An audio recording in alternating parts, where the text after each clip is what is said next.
आणि आपल्या जिल्हा परिषदला आपल्या वहिनी ऐश्वर्या पाटील वहिनी राहिलेल्या आहेत आणि पंचायत समितीला आपले संभाजी पवार काका यांना प्रचंड मताने आपण विजय करायचा आहे। पण कोणत्या मुद्द्यावरती करायचा आहे? आपल्या समाजाला परत कुठलीही गोष्ट मिळणार नाही किंवा आपल्या मराठी समाजातला सर्वसामान्य कुटुंबातल्या माणसाला मुश्रीफ साहेबांनी आशीर्वाद दिलाय म्हणताना आपण त्यांना मदत करायची आहे। एवढी बलाढ्य लोकांना सगळ्या नेत्यांनी ओबीसीतल्या लोकांना उमेदवारी दिली, का दिली, कशासाठी दिली सर्वांना माहिती आहे।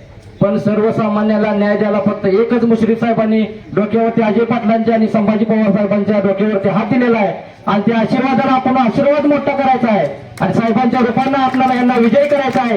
एक मराठा लाख मराठा करून आपण यांना मदत करायची आहे आणि सर्व बहुजन समाज असू दे सर्वांनी एकत्र येऊन आपल्या सर्वसामान्य माणसाला काहीतरी मिळतंय, अध्यक्षपद मिळतंय। मुश्रीफ साहेबांनी परवा जाहीर केलं बाबा आणि कुंभोजमधून संदीप पेरस्कर आहेत, संदेश भोसले आहेत, उदय भोसले आहेत आणि सर्वच आम्ही ताकदीनं लढणार आहे आणि विजय खेचल्याशिवाय सुट्टी देणार नाही आणि कितीही तिने काय करणार प्रयत्न केला तर आम्ही भिणार नाही। पण एक मराठ्यांची ताकद काय जी आहे ती 7 तारखेला दाखवल्याशिवाय आम्ही पण सोडणार नाही।